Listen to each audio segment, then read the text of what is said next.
दांता में एक कमरे में सो रहे थे परिवार के लोग, दूसरे कमरे में चोरों ने चुराए लाखों के जेवरात। मकान की खिड़की की लोहे की जाली काटकर कमरे में घुसे चोर। अलमारियों में रखे आधा किलो सोने के गहने व चांदी के आभूषण व नकदी चुराकर चोर हुए फरार। सीकर जिले में शातिर चोरों ने आमजन व पुलिस के नाक में दम कर रखा है। आए दिन जगह जगह चोरी की वारदातें घटित हो रही है। सोमवार की देर रात्रि को दांता कस्बे में सीकर रोड पर गौशाला के पास स्थित एक मकान में चोरों ने कमरे में रखी अलमारियों से करीब आधा किलो सोने के जेवरात और चांदी के जेवरात व नकदी चुराकर फरार हो गए।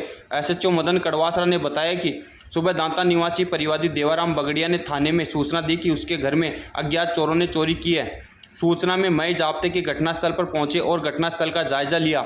इस दौरान वहां पर पाया गया कि मकान के पीछे की ओर कमरे की खिड़की की लोहे की जाली बीच में से काटकर चोर कमरे के अंदर घुसे और कमरे में रखी 2 अलमारियों व एक बक्से का ताला तोड़कर चोरी की वारदात को अंजाम दिया है। पुलिस ने मौके पर डॉग स्क्वाड टीम को भी बुलाया और फिंगरप्रिंट एक्सपर्ट से घटनास्थल से साक्ष्य जुटाए। थानाधिकारी मदन कड़वासरा के नेतृत्व में थाने की पूरी पुलिस टीम लगातार चोरों का सुराग लगाने में जुटी हुई है।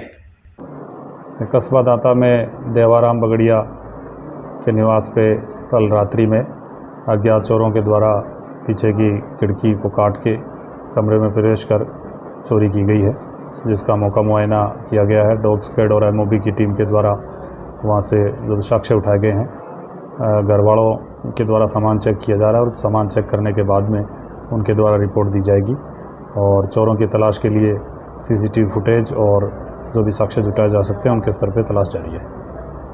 मेरे घर में रात को चोर घुस के चोरी कर ले गए।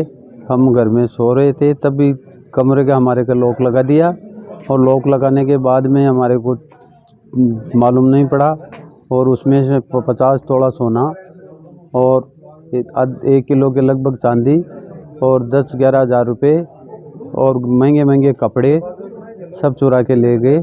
और जब हमारे को जाग हुई तब चारों तरफ से लॉक लगे हुए थे। लोहे का कम जाली है मकानों की पूर्व साइड में, उसके काट के लोहे की जाली है, उसको काट के अंदर घुसे थे छेद करके। एसएचओ कड़वासरा ने बताया कि मौके पर पहुंचकर पुलिस ने आसपास के घरों में लगे सीसीटीवी कैमरे के फुटेज खंगाले। जब पुलिस गौशाला में सीसीटीवी कैमरे चेक करने के लिए पहुंची तो पता चला कि कर्मचारी ने घर जाते समय सोमवार को करीब रात्रि में 8:30 बजे ही कैमरे बंद कर दिए थे और मंगलवार सुबह करीब 8:30 बजे फिर शुरू किए थे। अगर गौशाला के सीसीटीवी कैमरे बंद नहीं होते तो शायद पुलिस को चोरों का कुछ सुराग लगने में सहायता मिलती। पीड़ित देवाराम बगड़िया ने बताया कि रात्रि को करीब 11 बजे दूसरे कमरे में सोने को चले गए और घर में उनकी पत्नी व 2 बहुएं और छोटे बच्चे दूसरे कमरे में सो रहे थे। सुबह जब देवाराम करीब 5 बजे उठे तो जिस कमरे में चोरी हुई उसका अंदर से कुंडी बंद थी। जब जाकर उसने बाहर देखा तो खिड़की की जाली कटी हुई थी और कमरे के अंदर सामान बिखरा हुआ था। पीड़ित ने बताया कि प्रतिदिन वह और उसकी पत्नी इस कमरे में सोते हैं, लेकिन कल रात्रि को इस कमरे में कोई नहीं सो रहा था। पुलिस के अनुसार जिले भर में जो चोरी की घटनाएं घटित हो रही है वह किसी शातिर गैंग का काम है और इसी गैंग द्वारा इस चोरी को अंजाम दिया गया है। पुलिस के अनुसार चोर चोरी करने के बाद में किसी भी प्रकार का सबूत घटनास्थल पर नहीं छोड़ते हैं, जिसकी वजह से अभी तक पुलिस चोरों का पता लगाने में असफल नजर आ रही है। चोरियों के खुलासों को लेकर अब पुलिस के सामने बड़ा चैलेंज खड़ा हो गया है।